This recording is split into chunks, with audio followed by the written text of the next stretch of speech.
Between 2012 and 2024, Japanese studios released over 400 anime series centered on death and reincarnation. By 2023, roughly one-third of all new anime involved a protagonist dying in one world and waking up in another.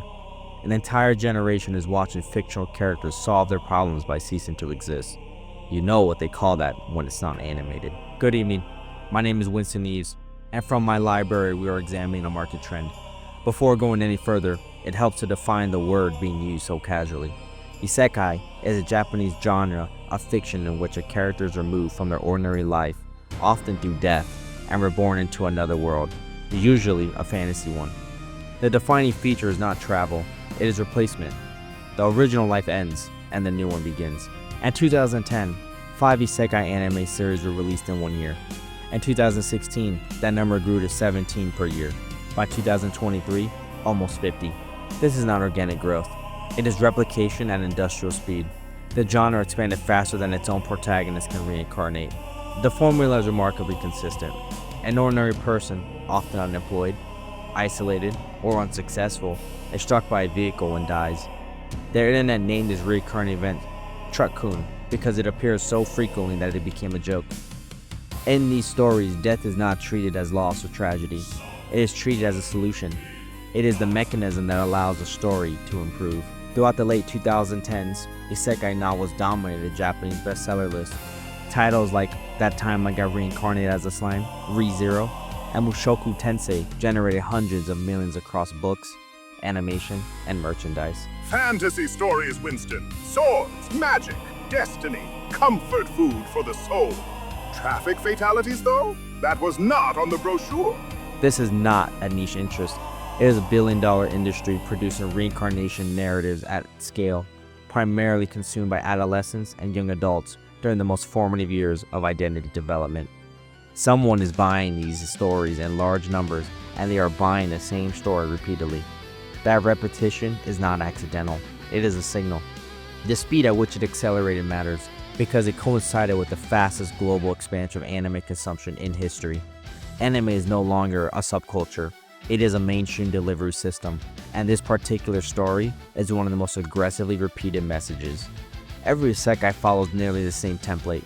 The setting is almost always medieval European fantasy, filled with castles, cobblestone streets, and the adventurers' guilds. It is never Tokyo. It is never Kyoto. It is never anything resembling the viewer's actual culture. The protagonist dies in modern Japan and awakens in a European fantasy world, with no Japanese architecture, no cultural continuity, and no connection to their ancestry. That world they're reincarnated in operates on video game logic, status screens that appear in midair, level increases, skill tree unlock, and experience points that replace effort. The protagonist is almost always given a cheat ability and becomes overpowered immediately. There is no training arc, no failure, and no vulnerability. You telling me the truck thing is not just a meme? That's the opening scene? That's how most of them start? Because when I died, I woke up as a skull. No powers, no kingdom, no elves. Just bones and unpaid commentary. The supporting cast also repeats endlessly. Attractive female companions appear, helpless until the protagonist arrives, and romantically available without effort. Romance requires no work. There is no rejection and no emotional labor. The protagonist's existence alone is sufficient. The moral framework is equally simple. Good versus evil. The protagonist is always correct, and their violence is always justified. Science fiction futures are also rare. There are no cyberpunk rebirths, and no space exploration narratives. The fantasy always points backwards to worlds simpler than the present. Hold on. So they don't even wake up confused? No panic? No screaming? No why am I not dead moment? They just accept it. New world, new rules, new outfit, done. And they're strong, immediately. I had to die twice just to get a chair. The genre has a traceable origin. Early isekai appeared in the 1990s and often featured female protagonists. These stories focus on romance and emotional exploration.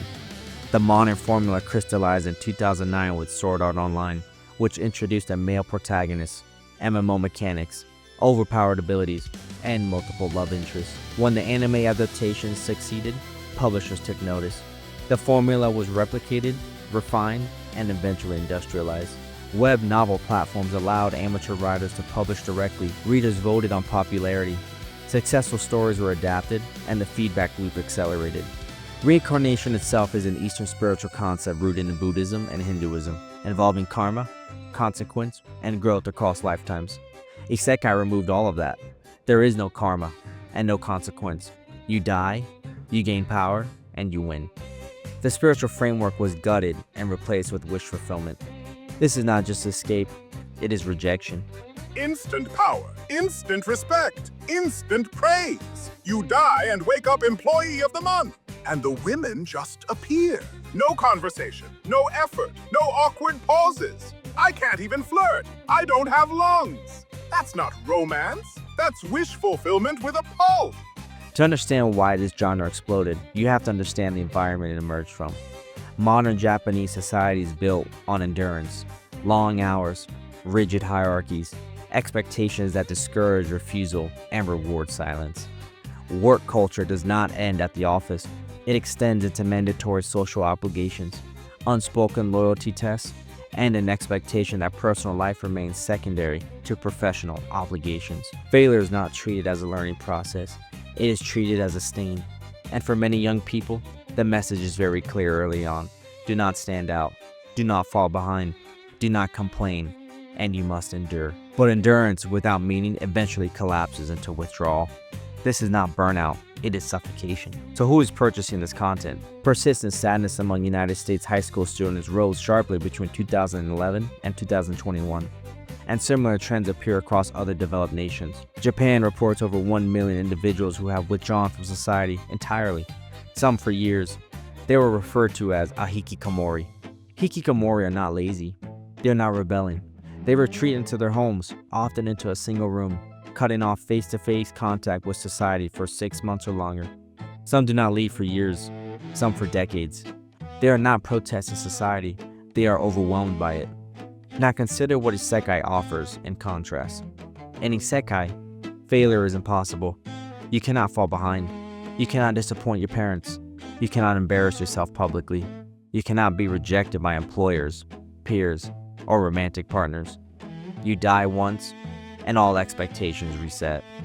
This is not fantasy, that is relief. Western nations report similar patterns: delayed adulthood, abandoned milestones, pessimism toward careers, housing, and stability. These audiences are consuming fiction where death is framed as an upgrade. Isekai offers a reset. Student debt does not follow you.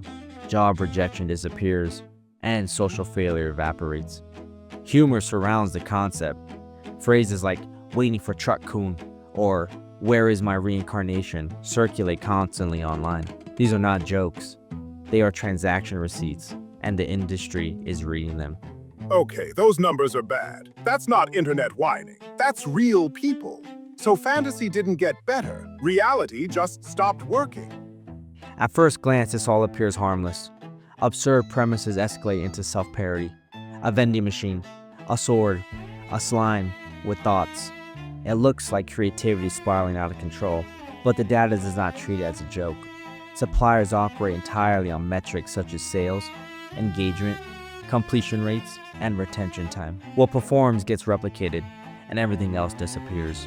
Saturation forced novelty, which is how we arrived at vending machines, swords, slimes, and spiders as protagonists. This is not creativity searching for expression. It is a market searching for the next hook strong enough to hold attention. Streaming platforms accelerate the cycle, and algorithms reward retention. Isekai retains, and here's where the problem begins. Being human is no longer required. Reincarnation traditionally implies continuity, meaning a self that carries memory, consequence, and meaning forward. These stories remove that requirement entirely. Identity becomes optional, and history becomes disposable. As long as something can think, level up, and acquire power, it qualifies as a protagonist. That shift matters, and when the audience responds positively to being reborn as objects or monsters, it suggests something darker than novelty. It suggests that existing as oneself feels worse than existing as anything else. Even as a thing, even as a tool, even as a monster, objects do not fail. Objects do not disappoint families. Objects do not struggle with debt.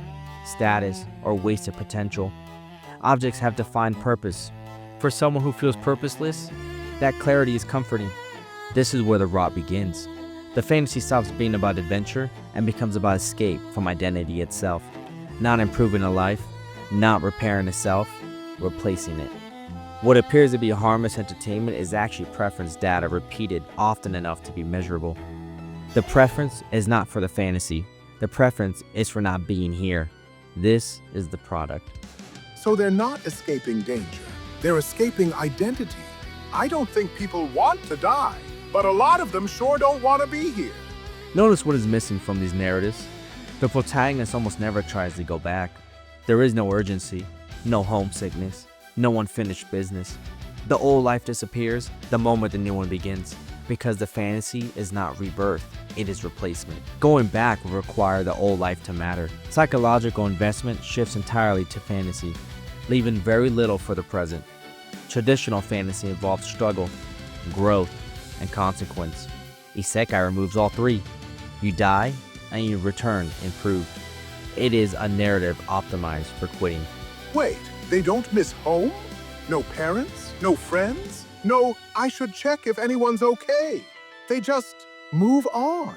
Escapism exists on a spectrum. Temporary escape eventually returns you to life. This does not. Repeated exposure normalizes death as a solution. The danger is cumulative, repetitive, and comfortable. This genre does not encourage engagement with reality. It actively disincentivizes it. Why struggle where you are powerless when fantasy promises power instantly? Oh, I get it now. They don't want to go back. The staying is the wish. They get a replacement life. I get stuck explaining it. The Isekai boom will continue, as long as the conditions that produce it remain unchanged. Hope invested in fictional death cannot be used elsewhere. Change in reality requires effort and uncertainty, while watching another season only requires a subscription fee and evenings. The algorithm has already sorted you. It predicted your choice before you even made it. If reincarnation worked like the show's promise, I would have respawned by season 2. Fantasy doesn't open doors. It just makes the cage prettier. And that's when people stop rattling the bars.